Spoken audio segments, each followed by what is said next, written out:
যেমন করে তাদেরকে রেমিটেন্স যোদ্ধা বলা হয়েছে, তেমন করে যেন তাদের মর্যাদাটাও তাদেরকে দেওয়া হয়। তাদের প্রয়োজনে দেশ এবং সরকার যেন তাদের পাশে দাঁড়ায়। বাংলাদেশের 16 কোটি, 18 কোটি, 20 কোটি বিভিন্ন জন বিভিন্ন কথা বলেন। তার মধ্যে বিশাল অঙ্গন জুড়ে শ্রমিকদের পদচারণা শুধু দেশের ভিতরে নয়, বাইরেও বটে। আজকে তো দেশের ভিতরের শ্রমিক ভাই বোনদের জন্য আমরা কথা বলছি, বাইরের যারা তারাও তো আমাদের ভাই বোন, তাদের জন্য কথা বলবে কে? সামান্য রুটি রুজির আশায়, একটু আশ্রয়ের আশায়, একটু ভাগ্য পরিবর্তনের আশায় এরা জীবনের ঝুঁকি নিয়ে সমুদ্রে নৌকার উপর চড়ে বসে। তারপরে কোনো একটা ঢেউ এসে তাদেরকে সমুদ্রের পেটে হজম করে ফেলে। আর কেউ ভাগ্যবশত চলতে চলতে, দুলতে দুলতে কোন সুরত যেখানে গিয়ে পৌঁছতে চায় সেই বন্দরে ভিড়ে।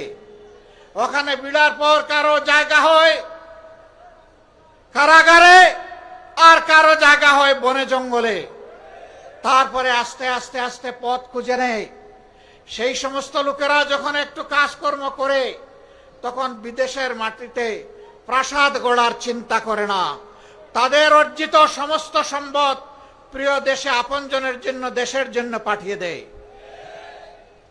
হ্যাঁ, বৈধ পথে অনেক শ্রমিক যান, তারা যাওয়ার পথেই দালালদের খপ্পরে পড়েন, সিন্ডিকেটের খপ্পরে পড়েন। যে টাকা দিয়ে পাশের দেশের প্রতিবেশী দেশসমূহের লোকেরা যায়, তার চাইতে 3 গুণ 4 গুণ ওই দালালদেরকে দিয়ে তাদেরকে বিদেশে যেতে হয়। তখন তারা সেই টাকাটাও পুষাতে পারে না, তাদেরকে মানবেতর জীবনযাপন করতে হয়। 2-4টা দেশে যাওয়ার সুযোগ হয়েছে, দেখার সুযোগ হয়েছে, তারা 3টা শিফটে একটা সিট ভাগাভাগি করে ঘুমায়। সেই সিটের প্রস্থ হচ্ছে 2.5 হাত। একজন ঘুমাইলে ওখানে আর আরেকজন ঘুমাতে পারবে না। একজনের ঘুম না ভাগলে আরেকজনকে অপেক্ষা করতে হবে দাঁড়িয়ে দাঁড়িয়ে। তাদের মুখের গ্রাস তারা স্যাক্রিফাইস করে দেশে টাকা পাঠায়। আমরা খুব সুন্দর করে বলি তারা রেমিটেন্স যোদ্ধা, কিন্তু এই যোদ্ধাদেরকে আমরা মর্যাদা দেই না। তারা যখন পাসপোর্ট রিনিউ করতে যায়, ঘাটে ঘাটে দালালের খপ্পরে পড়ে বিড়ম্বিত হয়ে তারা কষ্ট পায়।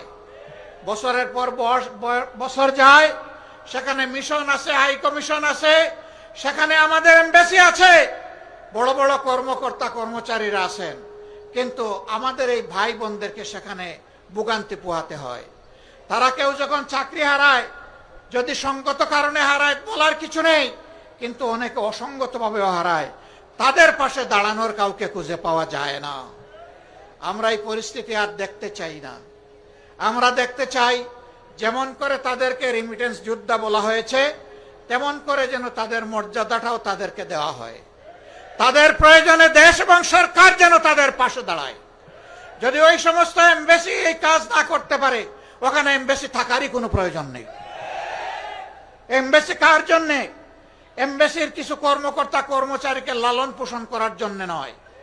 এমবাসি ওখানে দেওয়া হয়েছে দেশের জনগণের স্বার্থকে সেখানে রক্ষা করার জন্য।